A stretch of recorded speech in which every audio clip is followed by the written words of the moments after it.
Hello, मैं आज आप लोगों को पढ़ाऊंगी समास। समास जो होता है ये छह प्रकार के होते हैं, ठीक है। और मैं एक चीज और बता दूं कि बनते कैसे। समास जो है दो शब्द या उससे अधिक शब्द से मिलकर के बनते हैं, उसी को कहते हैं समास। ध्यान दीजिएगा, शब्द से बनते हैं ना कि वर्ण से बनते हैं, ठीक है। शब्द से दो शब्द हो सकते हैं, चाहे उससे अधिक शब्द हो सकते हैं, सार्थक वो भी, यानी कि दोनों का कोई ना कोई मतलब होना चाहिए, ठीक है। और समास होते हैं 6 प्रकार के। कौन कौन से होते हैं देखिए।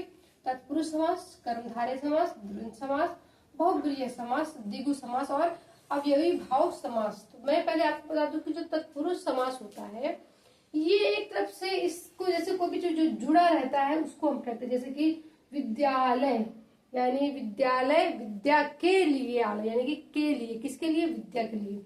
रस भरा, किससे भरा, रस से भरा, ठीक है।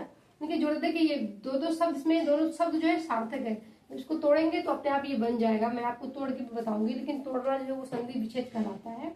और मैं आपको भी पढ़ा रही हूँ समास। अब ये गंगा जल, तो किसका जल, गंगा का जल। तो आपका आता है, फिर देखिए ऋण मुक्त यानी के ऋण से मुक्त, किससे मुक्त, कर्जे से मुक्त। नील कमल, ये क्या है, ये आपका कर्मधारय। देखिए कर्मधारय पहचानना भी बहुत इजी है।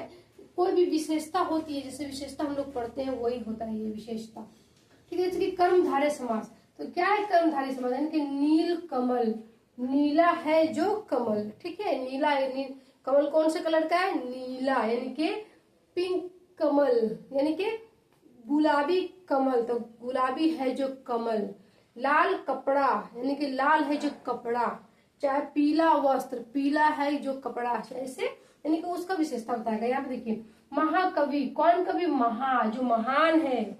और कवि, महान का भी अर्थ होता है महा, और कवि का भी अर्थ होता है। फिर यहाँ पे मृग नयन, अब मृग भी क्या है, किसके जैसी आंखें, हिरण की जैसी आंखें, यानी कि मृग नयनी, चाहे मृग नयन, ठीक है। इसकी विशेषता बताता है। जैसे कि कौन टीचर, हिंदी की जो टीचर, जैसे कि मैं, ठीक, तो विशेषता बताएगा। फिर यहाँ पे द्विंद, द्विंद समास का मतलब होता है विलोम शब्द। माता पिता, रात दिन, छोटा बड़ा, काला गोरा, मोटा पतला, ठीक है, इसको कहते हैं हम द्विंद समास। फिर है आपका बहुप्रिय समास। बहुप्रिय समास का मतलब होता है किसी भी भगवान का नाम रहेगा ज्यादा करके, इसमें जो है तीसरा अर्थ आता है। क्या आता है, तीसरा। जैसे कि मैं आपको बता दूं, यहाँ पे सबसे पहला आपका क्या है, यहाँ पे लंबोदर, लंबा है उदर जिसका, यानी कि गणेश जी। फिर दशानंद, यानी कि 10 है आनंद जिसके, यानी कि जिसके 10 सर होते हैं, यानी कि आपके रावण। फिर है पीताम्बर, पिता है अंबर, यानी कि विष्णु जी। इसका मतलब ये होता है कि जो जिसका तीसरा अर्थ नहीं होता, कई शब्दों के एक शब्द, वही ये है आपका, जो ज्यादा करके भगवानों में आता है, जुड़ा रहता है। फिर ये द्विगु समास, ये आपकी संख्याओं को दर्शाता है, द्विगु समास। जैसे कि चौराहा, 4 राहों वाला। पंचवटी, पंच यानी कि 5 वटी। त्रिकोण यानी कि 3 कोणों वाला, ठीक है।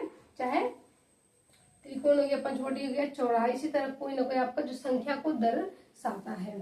फिर अव्ययी भाव समास। अब अगर आपने कभी उपसर्ग पढ़ा होगा तो ये उसी से जुड़ा होगा है, ठीक है। यानी यथाशक्ति, यानी कि बहुत ज्यादा, ठीक। आजन्म, यानी कि जो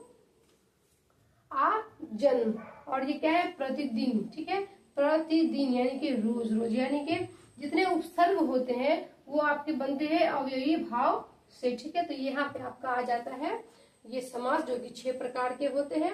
6 प्रकार में तत्पुरुष, कर्मधारय, द्विंद, बहुब्रीहि, द्विगु और अव्ययी भाव समास आते हैं। इसको आप पढ़िएगा, ये सारे एग्जाम के लिए आपके लिए बहुत महत्वपूर्ण है। इसमें से एक न एक तो आना है, कुछ आए ना आए आपका ये जो है बहुब्रीहि है, और ये आपका जो है कर्मधारय जरूर आता है, ठीक है, क्योंकि ये बहुत इंपॉर्टेंट है, ठीक है। आपको और भी कुछ अगर पढ़ना है तो आप मुझे कमेंट कर सकते हैं, मैं उसको अच्छे से डिटेल से पढ़ा सकती हूँ।